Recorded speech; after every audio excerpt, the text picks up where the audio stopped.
सरकारचं या विशेष अशा अतिशय महत्वाच्या बाबीकडे लक्ष वेधतोय। सुदैवानं सभापती महोदय सांस्कृतिक कार्यमंत्री सुधीर मुनगंटीवार साहेब या ठिकाणी आहेत। आपलं पण लक्ष वेधतोय, अतिशय महत्वाचा विषय आहे। सभापती महोदय, दिल्ली येथील महाराष्ट्र सदनामध्ये छत्रपती राजर्षी शाहू महाराजांचा पूर्णाकृती पुतळा बसवण्यात आलेला आहे। सदरी पुतळा पाहिल्यानंतर शाहू महाराजांच्या व्यक्तिमत्वानुसार तो पुतळा झालेला नाही। या पुतळ्याकडे पाहिल्यानंतर हा आमच्या शाहू महाराजांचा पुतळाच नाही असा प्रत्येक जण त्या ठिकाणी आपले उद्गार काढतोय।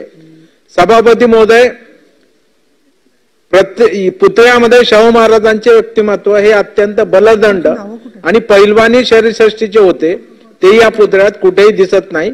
पुतळ्यातील शाहू महाराजांची तब्येत कृत्य आहे, खांदे पडलेले असून आजारपणापासून उठल्यासारखा पुतळा आहे, डोळे खूपच आत गेलेले आहेत। कोल्हापूर येथील दसरा चौकातील छत्रपती शाहू महाराजांचा पुतळा पाहणारे या पुतळ्याकडे पाहून हा आमच्या शाहू महाराजांचा पुतळाच नाही अशीच प्रतिक्रिया देतात।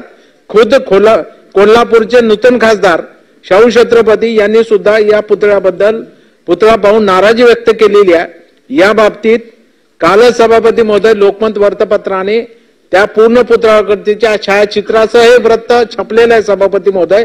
त्यामुळे संबंध महाराष्ट्रभर या पुतळ्याबाबत नाराजीच्या प्रतिक्रिया उमटलेल्या आहेत।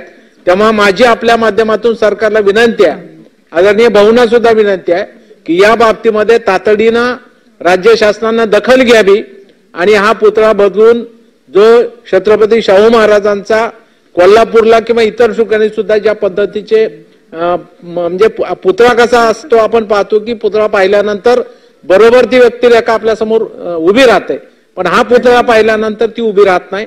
त्यामुळे याच्यात दोष आहेत। तेव्हा सभापती महोदय, माझी आपल्याला विनंती आहे की आपल्या दालनात ह्या अतिशय गंभीर प्रश्नाविषयी बैठक घ्यावी, संबंधित मंत्र्यांना बोलवा आणि त्याची कारवाई होईल अशी माझी नम्र विनंती सभापती महोदय, कारण ही महाराष्ट्राची अस्मिता आहे आणि म्हणून याबाबत कारवाई होणं उचित होईल असं मला वाटतंय सभापती महोदय। मी आपल्याला विनंती करतो।